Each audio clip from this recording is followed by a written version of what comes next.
طنجة حتى القويرة كلهم مع أسود الأطلس، وكنا غادي نشوفوا هاد اللحظة ديال النجوم المغرب.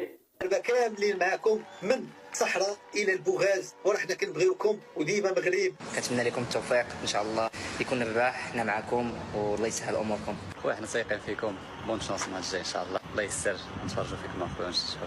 اخويا بون كوراج الماتش الجاي، معودين خير ان شاء الله في الماتش اللي داز، مازال كلشي بين يديكم ان شاء الله، تربحوا التكاليف على الدور اللي جاي ان شاء الله. تحيه لكم وبون كوراج الدراري، تبارك الله عليكم. السلام عليكم، تبارك الله على الدراري ديالنا، كانوا لعبوا بون ماتش، وكيف ما لاحظتوا معنا كاين واحد التغيير. الماتش الاول كانت واحد شويه ديال الارتجاليه، وهذا الشيء هذا نورمال عادي. اللعابه ما مولفينش بزاف ديال الحوايج، سيرتو هاد اللعبه هذه عندها قواعد ديالها بوحدها، وصعيب على اي لاعب باش يتونجاجا من المباراه الاولى. وكيف ما شفتوا معنا راه المباراه الاولى كانت حاجه واوكرانيا راه كانت حاجه اخرى. الحمد لله كيف ما شفتي الاجواء. اول مره كنلعبوا الكومبيتيسيون كينغز ليغ دوري الملوك. القوانين ديالو مختلفه، حنا بدورنا ما كناش عارفين القوانين ديالو. الحمد لله بدينا كنتاقلموا وبدينا كنعرفوا القوانين ديالو اللي هو ماشي سهل. اول مره بالنسبه لينا حنايا، ان شاء الله عرفنا هذا الدوري، وان شاء الله مستقبلا حلينا الباب للمغرب ديالنا، للشعب ديالنا، الملك ديالنا، باش نعرفوا هذا الكينغز ليغ، وان شاء الله مستقبلا يكون خير فيها ان شاء الله. ومن طبيعه الحال دابا كيف ما شفنا، شوف ايطاليا البارح بالمدرب ديالهم، بالستاف ديالهم، بكل شيء، وتقصاو. الحمد لله حنا مجا معنا مجيد الخال كيتريني بالحراس، كيتريني باللاعبين. وما نساوش باللي راه باقي لنا الماتش ديال الجابون، وان شاء الله الا ربحنا الماتش ديال الجابون غادي يكون عندنا الماتش ديال الارجنتين. نادر سايكم كيفاشكم بخير على خير. واش دابا اليوم ضربنا اوكرانيا بشحال 9-2، نتيجه اللي كبيره بزاف وعاديه في الكينغز ليغ باي ذا، زعما 9-2 راه بزاف الفرق يربحوا بها بحال البرازيل وما راه حنا بحالهم. المهم الهضره اللي قلت على نادر في الفيديو اللي فات، كلشي بدا تيضحك عليا، ونادر كتقول لي احسن لاعب وزق البينالتي وما بلاش وما تيعرفش. هذا هو اللعب، راك لاعب الكره يقدر يزقل، يقدر يماركي كما قلنا لكم. واليوم اللي عجبني بزاف ان تبدلوا الافكار كاملين اللي كانوا في الماتش اللي فات، ان بدينا بنادر هو الكور، فهمتي، هو اللب، حيت السيد واش عندك احسن لاعب في الكينغز ليغ يحاط به الامر، فهمتي، هو يندوروا عليه كلشي، والحمد لله جات النتيجه. المهم في هذا الفيديو هذا نهضروا على الحوايج اللي بوزيتيف، ونهضروا حتى على النيجاتيف، حيت باقي تابعنا الجابون ياك، واذا ربحنا الجابون غندوزو للارجنتين، فهمتي. هذوك الناس حتى هما راه عندهم القوالب، وعلى ذاك القوالب راك شفتوا شنو درنا باش تحطينا في ديفيدو. واخا الراقي، شوف الراقي باش لعب هذاك 1 في 1، المهم كانت ديسيزيون زوينه ما زويناش، حيت ديفوندا مزيان، فهمتي، ما تماركاش علينا، وهذه واحد النقطه مهمه ان بقينا عندنا افونتاج حنا رابحين. ولكن في لاطاك ما خانتو شويه الكونديسيون فيزيكا، ممكن يماركي جوج، ماشي مشكل. غير بحال هاد لي سيتوياسيون ضد فراقي بحال كولومبيا ولا شي حاجه، فريمون خصنا فهمتي، يا بيت يا بوطو يا شي حاجه، المهم تيرا كره، ماشي مشكل. هذه تبقى حاجه اللي تقدر تابغريدها مع الوقت.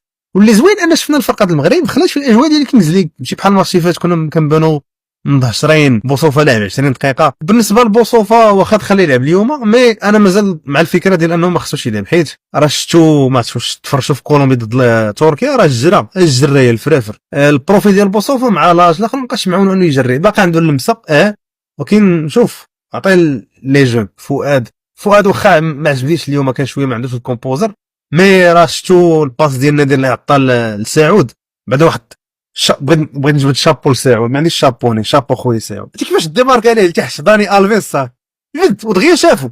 وبيضوا باش دير ديك الباس في تيران ديال كينغز ليغ، والله ما ساهل تيران راه صغير، ولا مشيتي تسقلتي التايمين ديالها يطيح سعود في اورجو وماركابيت. انا عجبني اليوم ان الماتش اللي فات دارت لي اناليز مزيان، وتفادينا الاغلاط اللي قلت لكم دخلنا فيهم في الماتش اللي فات، واليوم تقريبا تجنبناهم كاملين. يعني دوك الكوارث اللي طاروا في الماتش اللي فات ما شفناهمش، غير عندي بعض الملاحظات غنقول لكم دابا. خويا السي مهدي العمري تبارك الله عليك، خويا مهدي انت كتعرف دريبلي بانا اللعيبات، مي سام تايمز راك لعب ماتش، فهمتي، ملاش ريل في انستغرام. بكل تواضع وكل احترام فوكسي على كره، وغتماركي بيوتا زوينين بحال اللي ماركيتي في الاخر، وغيتحطوا في السوشيال ميديا، وغتقول لنا ديما مغرب وداكشي مزيان. ولكن سام تايمز يو دو ات فور ذا شو، فهمتي. هاد اللعيبه حاول تيفيتيها، حيت في الماتشات الجايين راه كريتيكال، فهمتي، ربحتي خسرتي ما كاينش شي يقولوا له لور براكيت مره اخرى. هذه الحاجه اللي عندي ملاحظه مع مهدي. ابار سا جو بونس هذا الماتش كنا محتاجين اكسبيريونس اكثر من الخفه، فهمتي؟ حدراف والدراري كانوا يديروا ماتشات، يديروا زعما بيرفورمانس زوينه. دابا ماتش الجابون تفرجت فيهم، قوالبيه تا هما، غير حنا ولينا فاهمين القوالب. بالنسبه للاكارت ديال فؤاد بالرجوله خدمنا شويه بكري، كان ممكن يستافدوا منا باش تيراها، كان خصو يركز مع ديك اللعيبه د المكانه، حيت انا بالرجوله هذيك الوقت المكانه ما عندكش الحق تمشي للحكم، انت ما ركزتيش. انا كنشوف مكتوبه 5-4-3-1، ما بداتش في 3 ولا في 2، فهمتي؟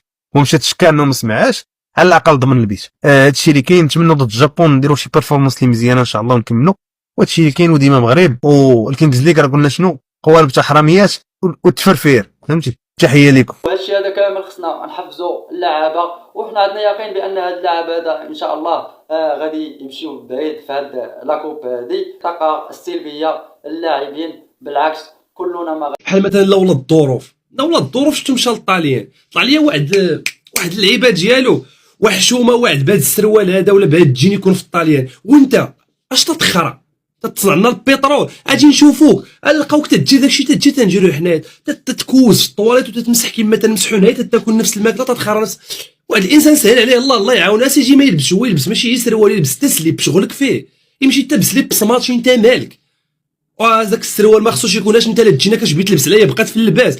راه الناس اوروبا ما بقاش يشوفوها باللباس، تيشوفوا واش عندك هنا واش عندك هنا. راه غير حنا في دول العالم الثالث، علاش حنايا مثلا لولا الظروف لا هذاك نقولوا ليه لابس السروال ولا شوف هذا مالو، بالعكس نكونوا رجال وافتخر به غادي. علاش لك رايت بلادك اصاحبي زعما خاصك تمشي انت كون مشيتي انت بغيتي تخرب بغيت تقدنا البترول، بغيت تقدنا شي حاجه جديده. واش هذاك السيد ما عندوش امو؟ واش هذاك السيد ما عندوش بواه؟ وصل لهاديك البلاصه رزقوه هذاك. دابا اللي تيبقى في الحال هو ان باجات كبار ومنهم صحف رياضيه كبيره على الصعيد الوطني ولاو مطلعين على سعيد العوني الملقب بلولا الظروف على المباراه ديالو الاولى مع المنتخب في دوري الملوك، كلهم حاطين غير على ديك اللقطه فين جا بغا يضرب كفره ويصيفط عاليه عاديه. لعابه كبار كيجيو يضربوا كفره وكيصيفطوها في السماء، وزيدون بانت فيه. خويا سعيد دخل المباراه وكان شي شويه متهشر، وهذا الشيء عادي جدا بحكم ان اول مره غادي يشارك في شي تظاهره عالميه اللي نتوما عارفين كاينه ضغوطات كبيره، كاينه الكاميرات. دابا نتوما سهلتوا انك غادي تدخل واحد التيران في واحد الفرقه وغادي تلعب مع اساطير ديال الكره بحال مبارك بوصوفه اللي اختار في الكره، اختار في الميادين العالميه، اولا مع الراقي اولا مع حدراف اولا مع دوك الدراري كاملين. انا بعدا من عندي كل التحيه وكل التقدير والاحترام للسي سعيد العوني. علاش؟ لان هذا السيد هذا من والو قدر يوصل لواحد المكانه اللي هي كبيره تبارك الله وسط العالمي، ماشي سهله، ماشي كلشي تيقدر يديرها، والملايين مساكن تيحلموا ما قدروش يديروا حتى الربع ديال داكشي اللي داروا سعيد العون. وما تنساوش نتوما اللي كتفرجوا راه في الاوقات الصعبه فين كيبانوا الرجال، وحنايا خاصنا نوقفوا معاه ونضامنوا معاه ونشجعوه. هو منا وفينا وهو لاعب من اجل الدرابو ديال المغرب. سير اخويا سعيد الله يعاونك انت والدراري كاملين وديما مغرب.